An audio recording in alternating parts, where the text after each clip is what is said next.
Israel is the representative of all the Jews. It's, by the way, look at this level of nationalism. It's the only country, not only today, in the history of the world, that claims to be the country, the representative, the nation state of people who are not its citizens, never was its citizens, don't plan on ever being its citizens, never lived there, have nothing to do with it, but because I'm born Jewish. Netanyahu claims he's my prime minister. Israel claims they're my state. There is no country in the world, except the Vatican, because they represent Catholics. But there is no country in the history of the world that ever claimed such a nationalism, such an organic type nationalism. There are Arab countries, but no Muslim country is a Muslim country in the sense that Israel claims to be a Jewish country. No Muslim country claims that they're the nation state of all the Muslims. Israel claims to be the nation state of all the Jews. In the history of the world, there was never such a nationalism. If I tell a Zionist that Israel can exist, just stop being the Jewish state, well, no, you just eliminated Israel. You see, what they did was they took a policy and they said, this policy is my identity. They took my question, what makes me me? And they answered it. What makes Israel Israel? Well, we could stop the occupation, still be Israel.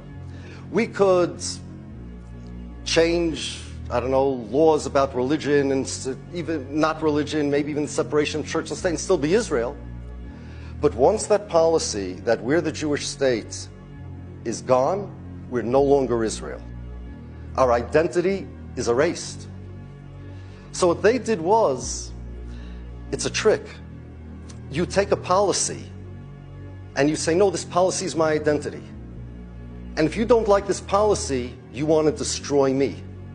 So you see from here, this was the original question, why are people obsessed with identity?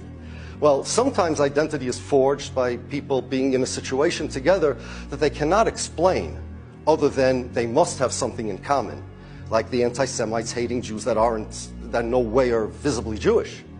So they created this psychological connection with each other that we will call identity.